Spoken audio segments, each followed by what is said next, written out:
8. Political correctness. The devil's thought police. Communist countries practice strict control over speech and thought. However, since the 1980s, another form of speech and thought control has appeared in the West. Thought police use the banner of, quote, political correctness to run amok in the media, society, and education system, using slogans and mass criticism to restrain speech and thought. Even though many have already felt the evil power of this control, they have not grasped its ideological origins. Phrases such as political correctness, together with progress, and solidarity have long been used by communist parties. Their superficial meaning is to avoid using language that is discriminatory towards minorities, women, the disabled, and others. For example, black people are to be called African Americans. American Indians are to be called Native Americans. Illegal immigrants are to be called undocumented workers, and so on. However, the hidden implication behind political correctness is to classify individuals into groups according to their victim status. Those who are the most oppressed should, therefore, be accorded the most respect and courtesy. This judgment, rendered solely on one's identity and disregarding individual conduct and talent, is the basis of what's called identity politics. This style of thinking is extremely popular in the United States and other Western countries. According to such logic, black lesbians, who are oppressed along vectors of race, sex, and sexual preference, are ranked at the forefront of victimhood. At the other extreme, white heterosexual males are considered the most privileged and, in the logic of victim politics, should be at the bottom of the totem pole. This type of classification is identical to what goes on in communist countries, where individuals were classified within the, quote, 5 classes of red or the, quote, 5 classes of black, according to their wealth and class status before the revolution. The Chinese Communist Party eliminated and oppressed landowners and capitalists because of their, quote, wrong class status, attacked intellectuals as the, quote, stinking old ninth, and chanted that, quote, the poor are the smartest, the nobles the dumbest. For complex historical reasons, including social and individual reasons, some groups have a lower political and socio-economic position, which cannot be simply explained as oppression. But political correctness draws an artificial boundary in people's minds. It sets up an extreme, you're either with us or against us code of morality, where subscribing to political correctness is considered to be moral, while those who dissent are accused of being racist, sexist, homophobic, anti-Islam, and so on. Universities, which should promote a culture of free expression, have become prisons for the mind. The world is silenced and unable to openly and sincerely grapple with a number of issues in politics, economics, and culture. In the name of political correctness, some organizations work to further push traditional religion out of the public sphere. Furthermore, some countries have expanded the definition of, quote, hate speech and implemented this expanded definition in law, thus using the law to force schools, media, and internet companies to conform. This is a step toward the same strictures on speech as found in communist states. After the 2016 U.S. presidential election, the United States became further divided. Protest marches erupted in major cities, and violations of freedom of speech occurred with greater frequency. In September 2017, an appearance by conservative author Ben Shapiro, who had been invited to speak at the University of California, Berkeley, was derailed due to Antifa's threats of violence. Berkeley police stood ready and dispatched 3 police helicopters. The security measures were estimated to have cost more than $600,000. A reporter asked a young student protester, "What about the First Amendment?" To which the student replied that it was no longer a relevant document. Ironically, one signature event that marked the start of the student movement in 1964 was a fight for freedom of speech at Berkeley. These days, the left uses the right to speech in its attempts to deprive others of having a legitimate outlet for their own voice. In March 2017, American social scientist Charles Murray was invited to speak at Middlebury College in Vermont. While there, he was physically assaulted and an accompanying professor at the college was injured. In March 2018, tenured professor Amy Wax of the University of Pennsylvania School of Law was relieved of some teaching duties after publishing a politically incorrect article. Other organizations, acting under the banner of opposing hate speech, have labeled regular conservative groups as hate groups. In addition, there have been cases of conservative authors and scholars being threatened about speaking at or attending various events. The intrusion on freedom of speech by the left is not part of normal debate between people with differing ideas.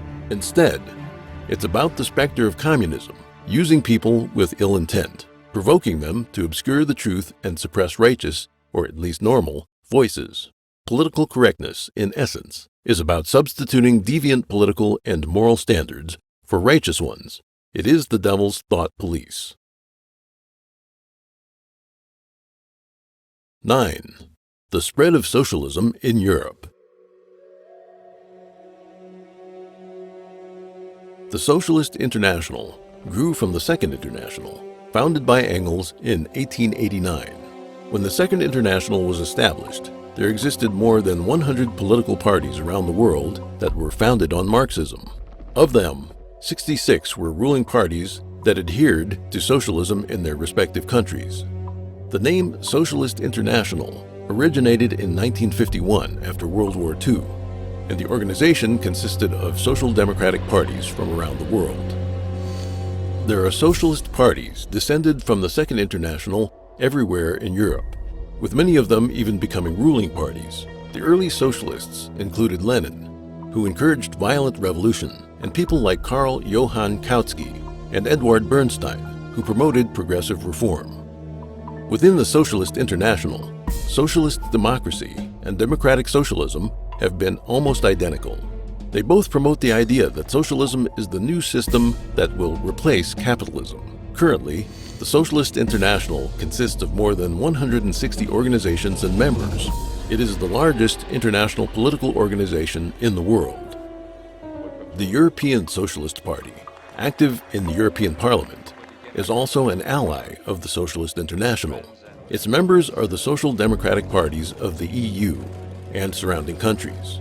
It was established in 1992, and its members can be found in most leading European organizations, including the European Parliament, the European Commission, and the European Council. As of now, the European Socialist Party has 32 member parties from 25 countries of the EU and Norway, as well as 8 associate members and 5 observers, for a total of 45 political parties. It engages in an immense range of activities. The main objectives claimed by the European Socialist Party itself are to strengthen the socialist and social democratic movement within the EU and throughout Europe, and to develop close cooperation between member parties, parliamentary groups, and the like. Essentially, it works to vigorously promote the socialist cause.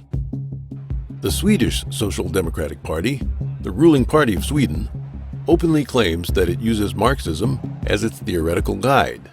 During the several decades under its rule, it promoted the socialist ideologies of equality and welfare.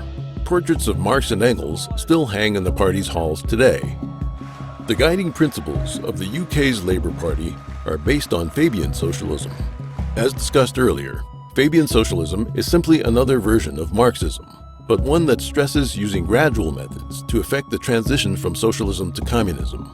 It also advocates high taxes, high welfare benefits, and other socialist ideas. The Labour Party has been the ruling party of England many times in recent decades, and always advocated Fabian socialist ideas.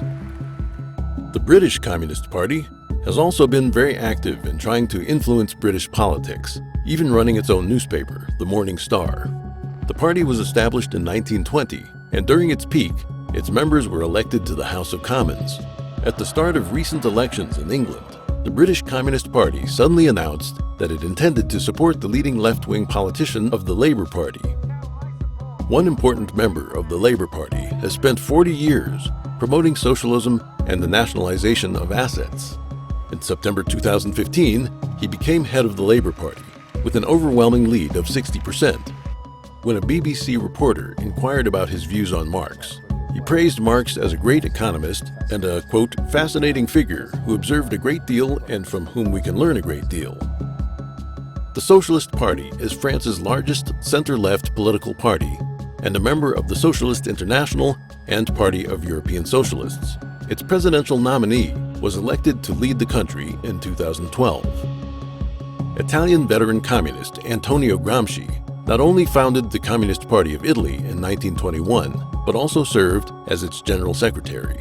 Up until the 1990s, the Communist Party of Italy was very active, for a long time maintaining its position as the country's second largest political party. In 1991, the party was renamed the Democratic Party of the Left.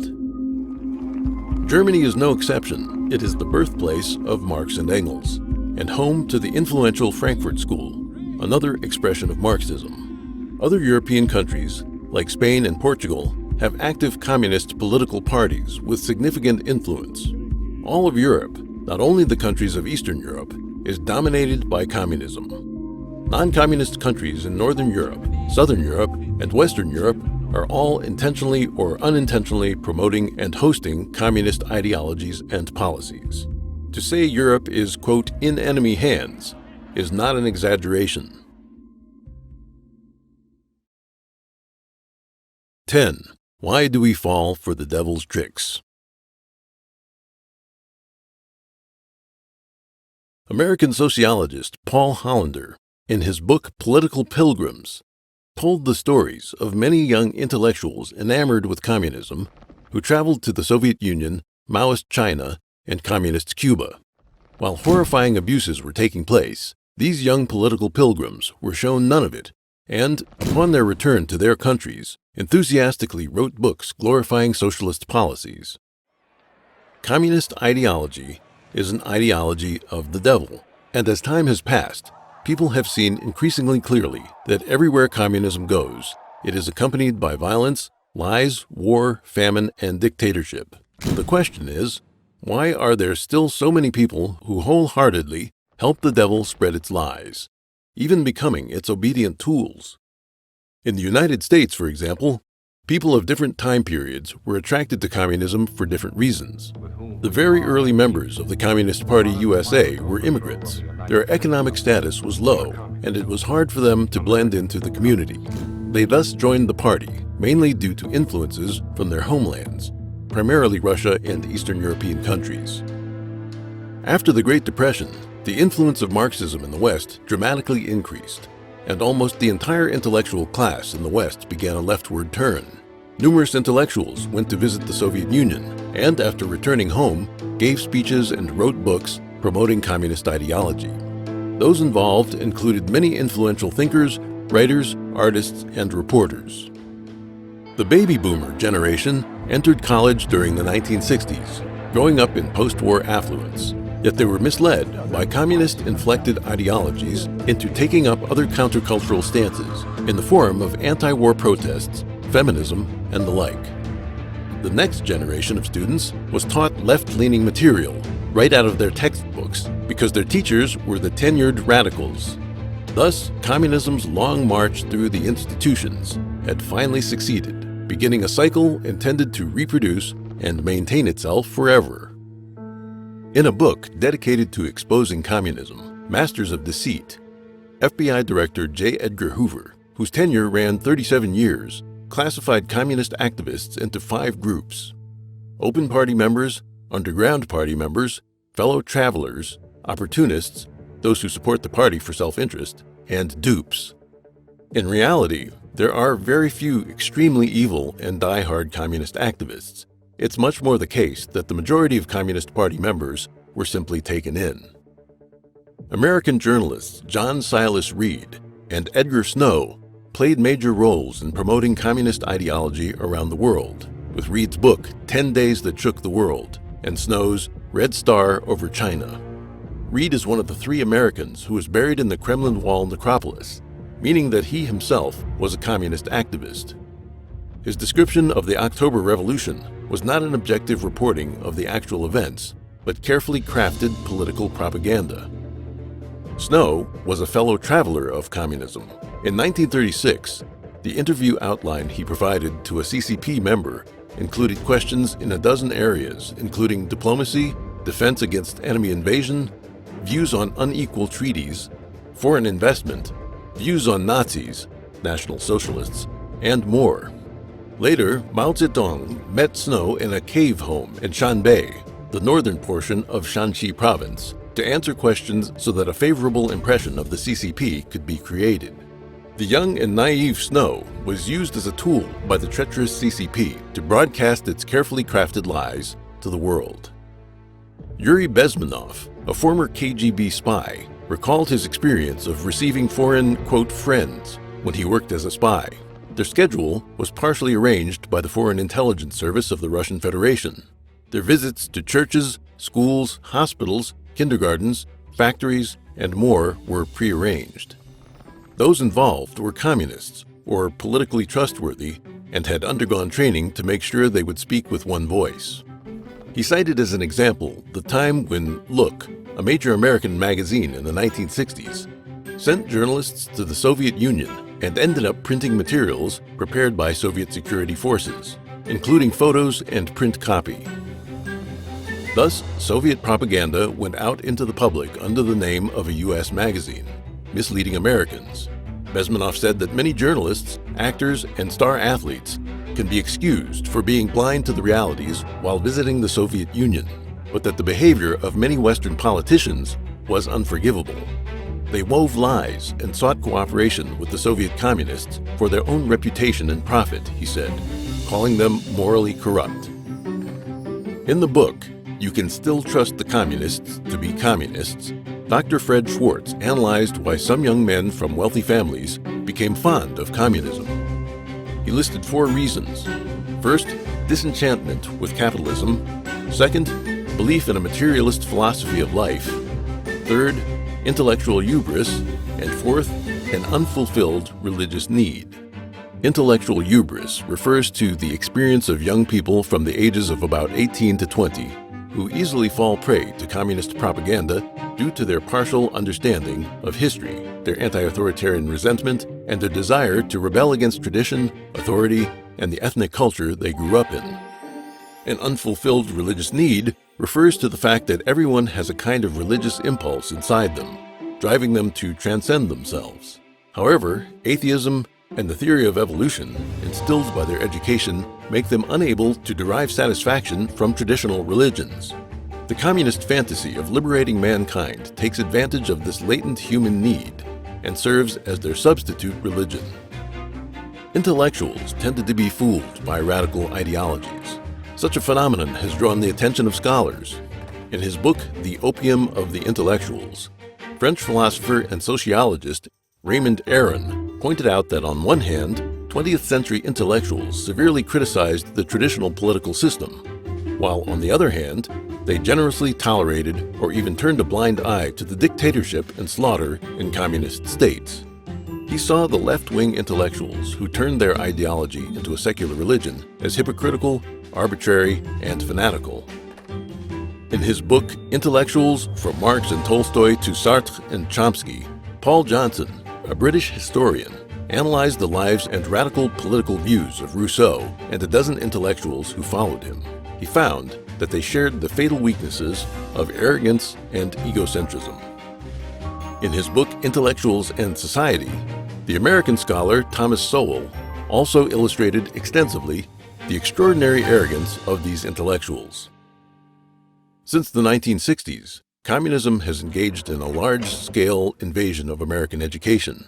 Even worse, many young people, bombarded by left-wing media and given a simplified education, indulge in television, computer games, the internet, and social media. They get turned into, quote, snowflakes, people who lack knowledge, a global perspective, a sense of responsibility, a sense of history, and the ability to cope with challenges. With communist or communist-derived ideologies instilled in them by their parents' generation, they become indoctrinated and henceforth use a warped framework for evaluating the new facts they see and hear. That is, communist lies have formed a film around them, preventing them from having a clear view of reality. To deceive people, the demon has extensively exploited the human weaknesses of stupidity, ignorance, selfishness, greed, and naivety. Meanwhile, idealism and romantic fantasies of a beautiful life have also been taken advantage of. This is the saddest of all. Communism is a demonic ideology that does not belong to any traditional culture in human society. Since it seeks to work against human nature, it can never be organically developed by man, but must be enforced and instilled from the outside. Under the influence of atheism and materialism, contemporary academia and education have abandoned the belief in gods. Blind belief in science and the worship of so-called human reason make it possible for people to become slaves of this demonic ideology.